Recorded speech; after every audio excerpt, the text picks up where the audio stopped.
So what is the job of a central bank? Is it to keep inflation under control? Is it to promote growth? Is it a bit of both? Or is it something else altogether? That's the question that's been troubling central bankers around the world, it seems. So much so that the new Bank of England Governor, Mark Carney, came in and said he'd look at targeting a new measure called Nominal Gross GDP, or NGDP. Now, this video is about what that is and why the change. Now, for those people who are not even sure what gross domestic product or GDP is, let alone putting nominal in front of it, do take a look at my last video, which focused on the very basics of GDP, and that should bring you up to speed. For everyone else, I'm going to pretend or assume that knowledge you've already got, and we can march on. Okay, so what is the problem? Why this new number? And why is it being talked about as a new target for central banks, and why does anyone care? Well, imagine you're the Federal Reserve in the US. Technically, your mandate includes, as well as controlling inflation, promoting growth. All right, and the problem is that the Fed appears to have inflation under control, but where's the growth? All right, US unemployment is running at over 9%, and that's high by historic standards for the US economy.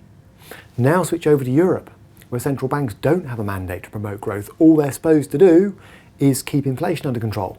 Right, memories of hyperinflation in the past. They're paranoid, they want to keep inflation at a certain level.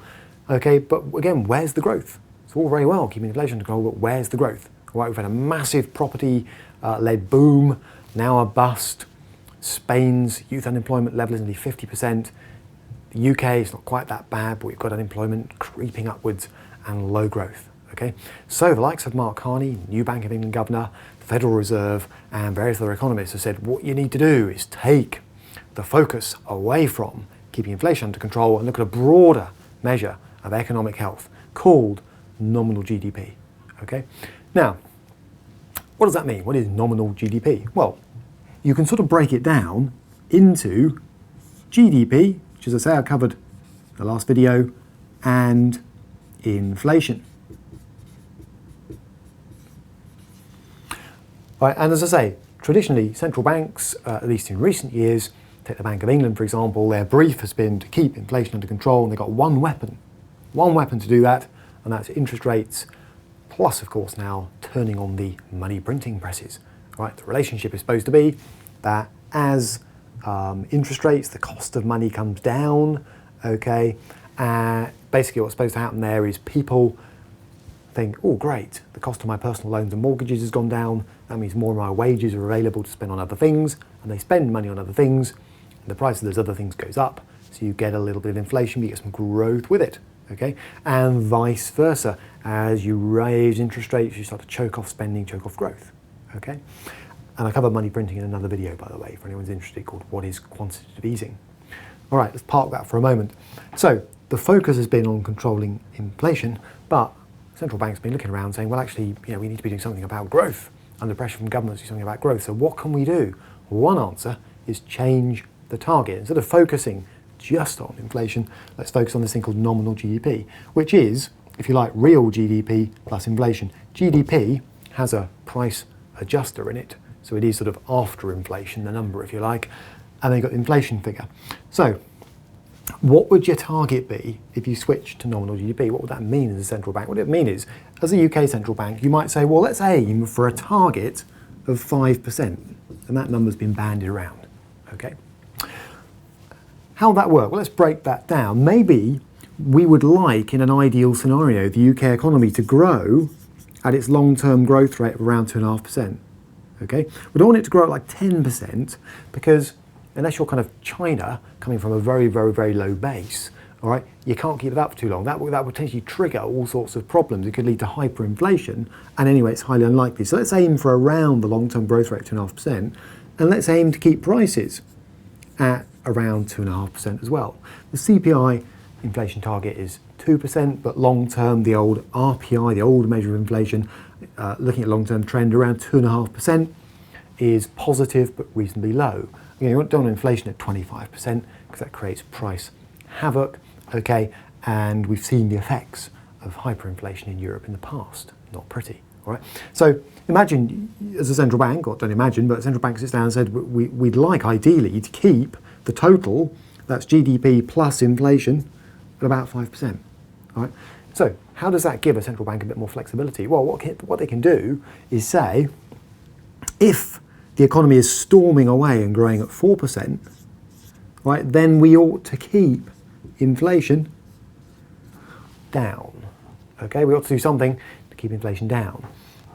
All right, and that could include, okay, raising interest rates. All right, so you maintain a total of around 5%. Or if on the other hand, because the economy is going good guns at 4%, if on the other hand the economy is just growing at sort of 1%, miserly when the long-term trend is 2.5%, then maybe there's scope to let inflation out of the bag a little bit. Yeah, let's not get too concerned about 2.5%. Let's get things going. Okay, let's get inflation running at like 4%, and then in total we've got nominal GDP of around 5%, which is what we're aiming at. Now you can see the temptation right there, because this is the kind of situation we're in right now. Okay, inflation looks to be largely, growth looks to be stalling in many of the major Western economies. So central banks are pushing. They're saying, couldn't we have a little bit more scope to prime inflation and get things going? Okay, so we've got low growth, we need more inflation. And cynics would say that's the argument behind switching to nominal GDP. In an environment where inflation growth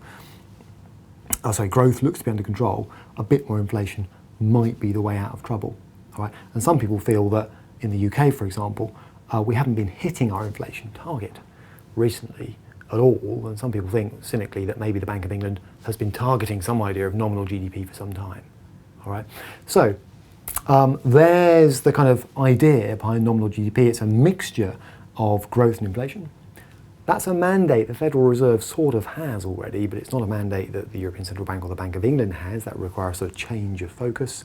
Okay, their argument is it's a way to stop boom and bust. It's a way to look at the bigger picture and get some growth going in an environment where perhaps you've got relatively low inflation, for example.